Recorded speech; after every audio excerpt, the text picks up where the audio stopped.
अहमदाबाद में air India का Boeing 787 विमान उड़ान भरते ही दुर्घटनाग्रस्त हो गया।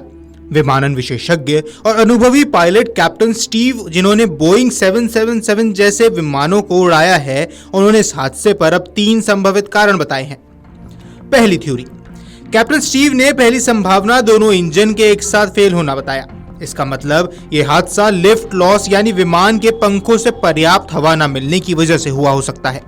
स्टीव के मुताबिक विमान में पर्याप्त बल नहीं था जो उसे ऊपर की ओर उठाए रख सके। अगर ऐसा हुआ होगा तो या तो विमान किसी बड़े पक्षियों के झुंड से टकराया होगा जिससे दोनों इंजन खराब हो गए, या फिर उसमें डाले गए ईंधन में कुछ गड़बड़ी रही होगी।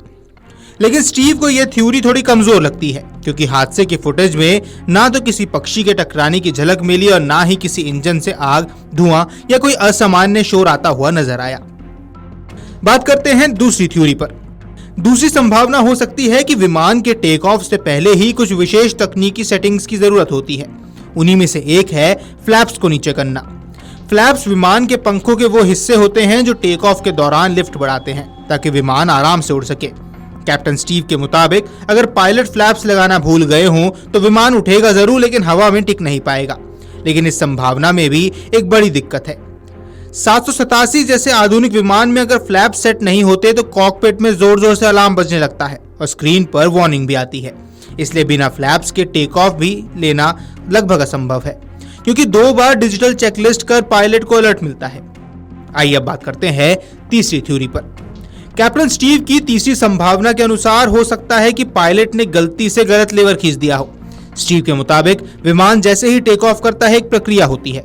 को पायलट कहता है पॉजिटिव रेट, यानी विमान हवा में उठ चुका है। इसके बाद मुख्य पायलट कहता है गियर अप, यानी लैंडिंग गियर को अंदर खींच लो। हो सकता है को पायलट ने गलती से गियर की बजाय फ्लैप्स वाला हैंडल खींच दिया हो। इसका मतलब है कि विमान से वो हिस्से हट गए जो हवा में टिकाए रखते हैं। अब विमान के नीचे लैंडिंग गियर अभी बाहर थे जो हवा में बहुत रुकावट पैदा करते हैं, और ऊपर से फ्लैप्स भी बंद हो गए। ऐसे में विमान का हवा में टिके रहना नामुमकिन हो जाता है। यही वजह हो सकती है कि विमान कुछ सेकंड बाद अचानक अपनी ऊंचाई खोने लगा। पायलट ने शायद पूरी ताकत से इंजन चलाया, लेकिन तब तक बहुत देर हो चुकी थी। विमान ने जमीन से कुछ 100 फीट पर ही ऊंचाई पाई थी और वहीं से नीचे गिरने में ज्यादा समय नहीं लगा। वहीं आपको बता दें कि बोइंग ने पिछले महीने ही अपने 787 ड्रीमलाइनर विमान पर अपने 1 अरबवें यात्री को सफर करवाने का जश्न मनाया। यह एक प्रभावशाली उपलब्धि थी, क्योंकि इसे लॉन्च हुए सिर्फ 14 साल हुए हैं। अहमदाबाद में गुरुवार को हुए दुखद एयर इंडिया विमान हादसे में पहले ये मॉडल अंतर महाद्वीपीय यात्रा का मुख्य आधार था। इसकी सुरक्षा रिकॉर्ड भी शानदार थी, लेकिन ड्रीमलाइनर हादसे ने पिछले साल अलग अलग विवादों के कारण हर महीने करीब $1 अरब यानी तकरीबन 8607 करोड़ का नुकसान झेला है, और ये नुकसान झेलने वाली कंपनी के लिए नई चुनौती पेश की है।